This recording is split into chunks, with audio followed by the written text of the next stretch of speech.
Step रहेगा जिससे हम लोग डिसेबिलिटी के लिए एक्शन प्लान बन सके और वो सब चीज़ें हम लोग कर सकें।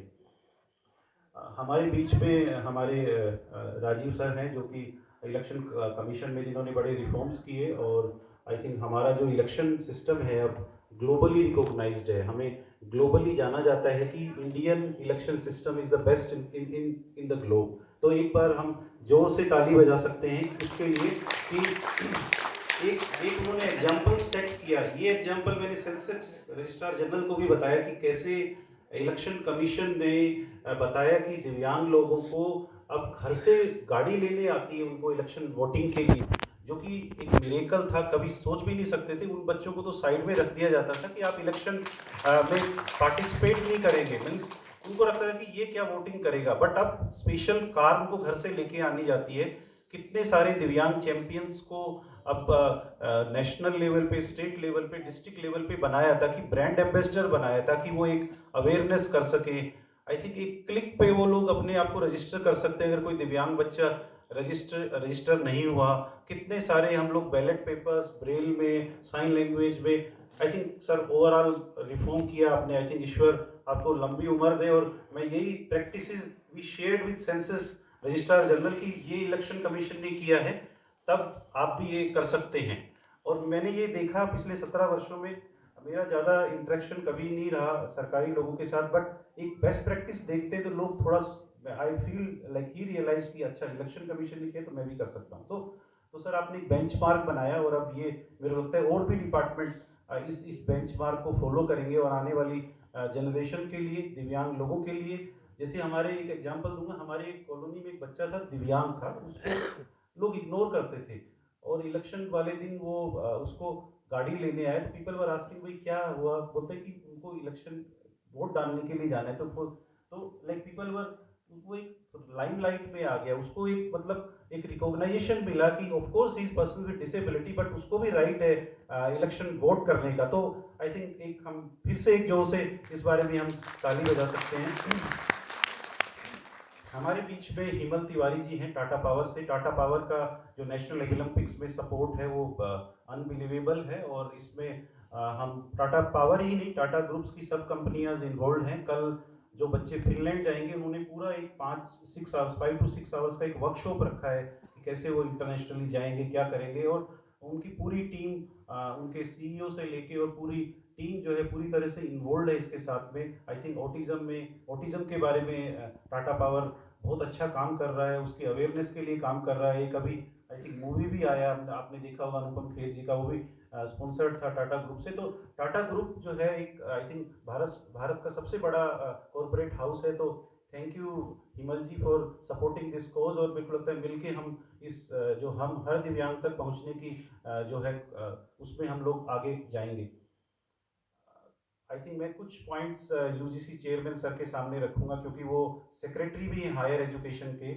और सर जो हमारा एक्सपीरियंस रहा हायर एजुकेशन या छोटे बच्चे जो स्कूल में हैं दिव्यांग बच्चे, तो अभी हम देखते हैं कि 5 या 10 स्कूलों के ऊपर एक स्पेशल एजुकेटर है। तो हमारी राइट्स ऑफ जो एजुकेशन पॉलिसी भी आई 2016 में, बट स्टिल हम देखते हैं कि बड़ा गैप है। क्योंकि अगर हम एक स्कूल की भी बात कर लें तो उस स्कूल में भी अलग तरह की 4 तरह की, अब अभी तो 21 तरह की डिसेबिलिटी होगी। तो एक स्पेशल एजुकेटर कैसे उस प्रॉब्लम को, कैसे उन बच्चों को डील करेगा, और वो भी अगर 5 स्कूलों पे, तो कितने महीने में उसका नंबर आएगा। तो मेरा निवेदन रहेगा सर आपके माध्यम से कि कैसे हम इस चीज़ को कर सके कि हम हर दिव्यांग बच्चे को हर तरह से कर सकें। इसमें हमने एक रिसोर्स सेंटर बनाया था सर, आज से 10 साल पहले दिल्ली के स्कूल में। हमने ऐसे 20 स्कूलों पे रिसर्च किया कि उनमें 500 बच्चे थे and they were scattered across those 20 schools.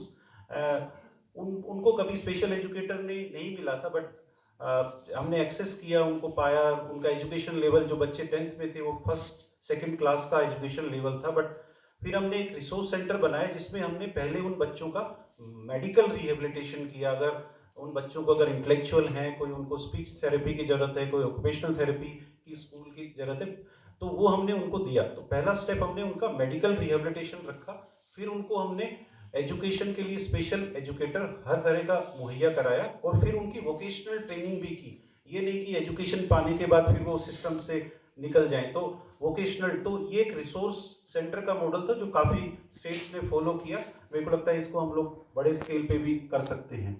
दूसरा, अगर हम हायर एजुकेशन की बात करें तो हमने जो हमारे देश के टॉप आईआईएम और आईआईटीज पे रिसर्च किया कि हमारे दिव्यांग बच्चों का क्या स्टेटस है। तो कुछ लर्निंग्स थे हमारे कि जहाँ पे जो बच्चे दिव्यांग बच्चे, बिकॉज 3 से 4% का जो एक रिजर्वेशन में उसमें एंट्री पा जाते हैं, बट अंदर स्ट्रगल करते हैं क्योंकि सिस्टम एक्सेसिबल नहीं है।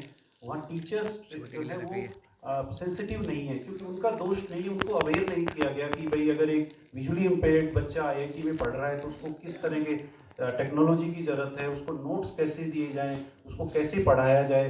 इसी तरह से वो बच्चे फिर बाद में प्लेसमेंट में स्ट्रगल करते हैं, क्योंकि प्लेसमेंट कंपनियों को, तो हमने कुछ कुछ आईआईटी मद्रास के साथ, कानपुर के साथ ऐसे काफ़ी आईआईटीज को मदद की। बट अगर एक स्ट्रक्चर्ड फ्रेमवर्क बन जाए इन बच्चों के सिलेक्शन के बाद, उनकी इवनिंग में क्लासेज हो, बिकॉज उनका कम्युनिकेशन लैक करता है और इसलिए वो आम आईआईटीएन से पिछड़ जाते हैं। तो उस तरह का एक फ्रेमवर्क बन जाए कि एक ताकि उनको उनको वर्क प्लेस सोल्यूशन की ज़रूरत है, उनको एक तरह से हैंड होल्डिंग की ज़रूरत है, तो वो भी इन बच्चों के साथ आई थिंक आप देखेंगे कुछ आईआईटी के बच्चे पीछे कंपटीशन में भी आए हैं, वो भी compete कर रहे हैं, बट हम हायर एजुकेशन को ले जा सकते हैं। और अंत में सर एक हम अभी देखते हैं कि 17 सालों में हमने क्या देखा कि हमारे देश में ह्यूमन रिसोर्स का बड़ा चैलेंज है। दिव्यांग बच्चों की जो सेवा कर सके कमिटेड प्रोफेशनल्स की कमी है। अगर हम हेल्थ की बात करें तो सिर्फ 30% थेरेपिस्ट अवेलेबल हैं। स्पेशल एजुकेटर की बात करें तो सिर्फ 50% स्पेशल एजुकेटर्स हैं। वोकेशनल ट्रेनिंग के लिए हमारे देश में कोई भी स्कूल या कोई कोई कॉलेज या स्कूल नहीं है जहाँ पे हम दिव्यांग लोगों के लिए ट्रेनर्स तैयार कर सके, अभी नहीं है कोई भी। रिसर्च की बात करें तो हम देखते हैं कि हर 10वां बच्चा दिव्यांग पैदा हो रहा है, बट रिसर्च ग्लोबली लोग नहीं जानते इस समस्या का कारण क्या है। तो हम क्या उसमें लीडर बन सकते हैं कि भारत क्या रिसर्च कर सकता है इस तरह की चीज़ों में। लीडरशिप और पॉलिसीज के कोर्सेज हमारे देश में नहीं है, तो हमने इसी तरह से यूनिवर्सिटी की कल्पना की है सर। और हम चाहेंगे कि यूजीसी के जो एक है कि deemed to be university distinct new category में हमें एक वो उसको affiliate like we want to run that university under that जो आपका नया प्लेटफॉर्म बनाया है deemed to be university distinct new category. और आपसे चाहेंगे, सहयोग चाहेंगे कि हम इसको बना सके देश में पहला ऐसा यूनिवर्सिटी जहां हम लोग दिव्यांग लोगों के लिए प्रोफेशनल्स, ट्रेनर्स, टीचर्स, थेरेपिस्ट तैयार कर सके, ताकि अगली जनरेशन को ये चैलेंज ना आए कि वो उनके लिए टीचर्स, ट्रेनर और थेरेपिस्ट नहीं थे। और अंत में मैं I like to thank all of you, सभी का धन्यवाद करूंगा दिल से, सभी दिव्यांगजन का, पेरेंट्स का। आई थिंक अभी तो आपके लिए बड़े आयाम खुल गए हैं। आई थिंक अभी आपके लिए कोई लिमिटेशन नहीं है, आप किसी भी सेक्टर में नौकरी पाने का कोई चैलेंज नहीं है। जो हम 2008 में चैलेंज था कि there was no demand in the market, company वाले पूछते थे कि how they will come, what they will eat, और उनको क्या चाहिए। अभी तो पीपल आर इन क्यू, आपको हायर करने के लिए लोग लाइन में लगे हुए हैं। सो अभी demand is very high in the market, challenges of supply chain. तो बस अब आपको स्किल को तैयार करना है अपने, जो पेरेंट्स सुन रहे हैं और ऑनलाइन के माध्यम से भी, अब आपकी स्किल को निखारना है। आपके लिए नौकरी की कमी नहीं है, नौकरी देने वाले लोग तैयार हैं, क्योंकि ये उनको समझ में आ गया कि hiring people with disability is a business model, ये चैरिटी का काम नहीं है, क्योंकि आपका outcome better than non disabled employees. जैसे अभी सुबह एक लेमन ट्री का एग्जांपल बता रहे थे कि ये बच्चे ज़्यादा आउटकम देते हैं। अगर एक हियरिंग इम्पेयर्ड बच्चा 20 रूम कर लेता है तो एक नॉन डिसेबल्ड 11 करता है, क्योंकि गॉसिपिंग, व्हाट्सएप और वीडियो चैट ज़्यादा करता है वो। तो ये जो चेंज आया सार्थक और संस्थाओं के प्रयास से 17 वर्षों में, ये आई थिंक बेंचमार्क बन गया है, लोग इसको फॉलो कर रहे हैं। बट हमें अब और चीज़ों पे फोकस करना है, और समस्याएं अनंत हैं, बट धीरे धीरे एक एक करके हम उनको आगे लेके जाना है। और अंत में फिर से मैं चीफ गेस्ट का, राजीव सर का और हिमल तिवारी जी का, गोस्वामी जी का, और जो भी पैनलिस्ट दूर दूर से आए हैं उन सबका धन्यवाद करता हूं कि ये तो एक तरह से इट्स एनुअल इवेंट, और हम इसमें कैसे हम नई चीज़ सीखें एक दूसरे से और हम इस कोर्स को आगे लेके जाएं। और अंत में मैं रिक्वेस्ट करूंगा कि पीछे जो ओलंपिक्स का जो कंपटीशन चल रहा है उसमें जरूर आप पार्टिसिपेट कीजिए, उसमें जरूर आप देख के लिए जाइएगा। आई थिंक आपको लगेगा कि उसमें जो बच्चे हैं दिव्यांग हैं, बट उनको ट्रेनिंग टॉप प्रोफेसर्स आईआईटी के दे रहे हैं, उनको ट्रेनिंग टॉप कॉरपोरेट्स मैरियट और आईएचजी के लोग हॉस्पिटैलिटी का दे रहे हैं, टॉप प्रोफेसर्स जो अलग अलग हमारे जो लेडी इरविन कॉलेज के देख, तो आई थिंक ये बच्चे दिव्यांग हैं बट इनको ट्रेनिंग और इनका स्किल जो है बहुत हाई लेवल का है, और बट आप देख के जज करिएगा और उनको उनका मार्गदर्शन कीजिएगा। So thank you so much once again, thank you.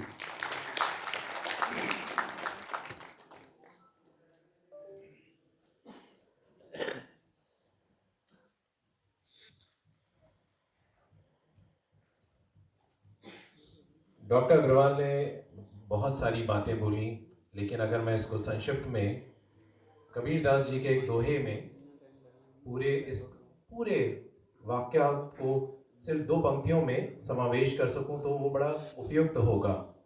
Kabirdas ji कहते हैं कि जाति न पूछिए मनुष्य की, जाति न पूछिए मनुष्य की, पूछ लीजो ज्ञान, मोल करो तलवार का, पड़ा रहे बयान। अर्थात जो आपकी पहचान है वो आपके हुनर से, आपके स्किल से और आपकी क्षमता से ही उसका मापदंड हो, और किसी कारण से नहीं। और शायद सार्थक का और नेशनल एपिलेप्टिक्स एसोसिएशन का यही एक सरल सा प्रयास है।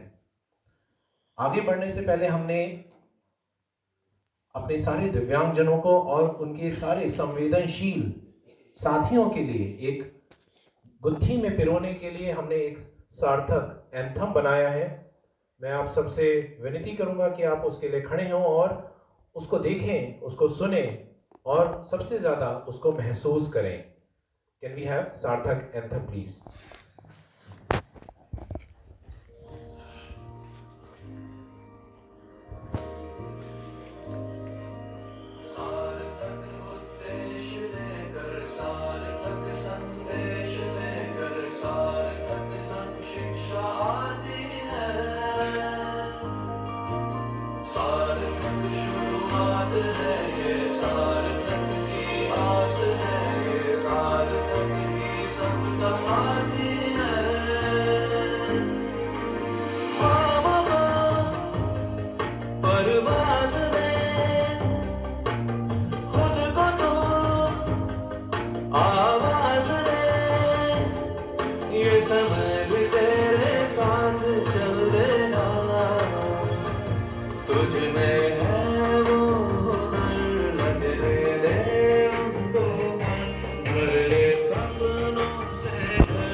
धन्यवाद आप सबका। आप अपना स्थान ग्रहण कर सकते हैं।